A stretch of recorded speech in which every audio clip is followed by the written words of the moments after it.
Ustadz, selama ayah mertua saya hidup, istri saya jarang kesurupan. Tapi ketika ayah istri saya sudah meninggal, istri saya cepat terstimulus jika ada hal-hal yang sensitif, sehingga sudah beberapa kali kesurupan. Sebagai info, ayah mertua dulunya abdi dalam keraton dan dianggap sebagai sesepuh.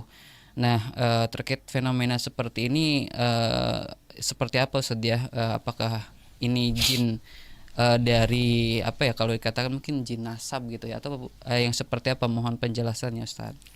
Ya, Bismillah, terkait dengan seorang wanita yang tiba-tiba selalu kemasukan jin seketika orang tuanya sudah meninggal, ya, atau ayahnya atau ibunya sudah meninggal dunia. Dia gampang terpengaruh. Apakah ini ada kaitannya dengan jin nasab yang diwariskan atau jin korin yang berpengaruh pada diri wanita tersebut atau hal yang lainnya? Maka kita akan kupas dari beberapa sisi, insyaallah taala. Yang pertama, jin tidak masuk ke dalam tubuh manusia kecuali adanya rasa takut yang hebat, ya.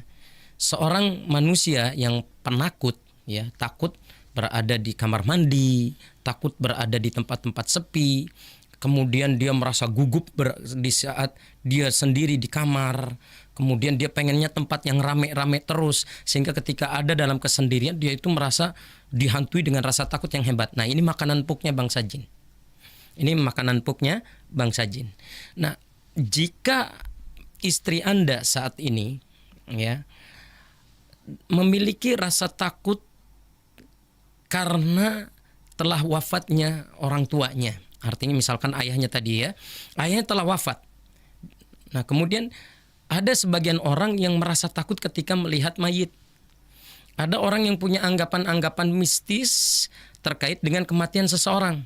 Ada orang yang menganggap arwahnya gentayangan, ya, arwahnya nunggu di sekitar rumahnya. Ini kan adalah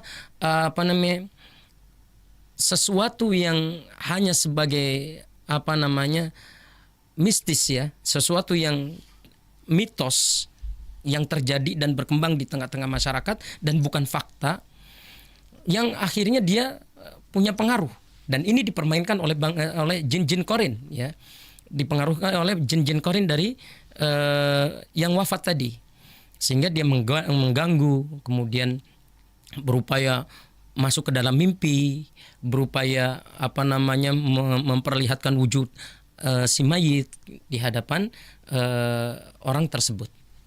Nah, karena adanya fenomena rasa takut yang hebat di dalam diri orang tadi, karena beranggapan adanya arwah gentayangan tadi, atau dia punya salah yang besar terhadap si mayit tadi, atau begitu cintanya si anak kepada sang ayah sehingga dia takut kalau ayahnya itu sudah tidak ada di hadapannya, sehingga jin mempengaruhi orang-orang seperti ini. Maka begitu empuknya, begitu enaknya, lezatnya bagi bangsa jin untuk masuk ke dalam tubuh orang yang seperti ini.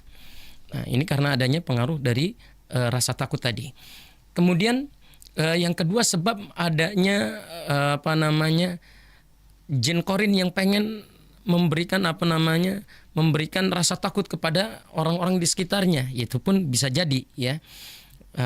Atau tadi dikatakan jin nasab, bisa jadi si ayah punya bukhul, atau si ayah punya jimat, yang jimatnya itu kemudian dimantrakan atau memang diniatkan dalam dirinya untuk diberikan, diwariskan kepada anaknya, dan tersebut dan termimpilah siapa anak yang akan mendapatkan jimat tadi, atau hizib tadi, atau isim tadi.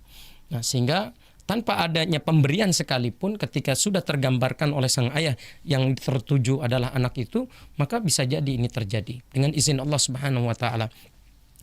Maka terapinya adalah kita terus meruqyah orang tersebut, artinya istri Anda ini diruqyah terus setiap hari, dan kemudian tanamkan tauhid dalam dirinya, ajarkan tauhid yang benar, kuatkan dalam dirinya hingga betul-betul tauhidnya ini membuat rasa takutnya kepada bangsa jin hilang, membuat rasa takutnya kepada selain Allah itu sirna sedikit demi sedikit, karena kemantapan iman, kuatnya takwa dan sebagainya. Karena orang yang lemah imannya akan takut kepada bangsa jin. Wallahu ta'ala.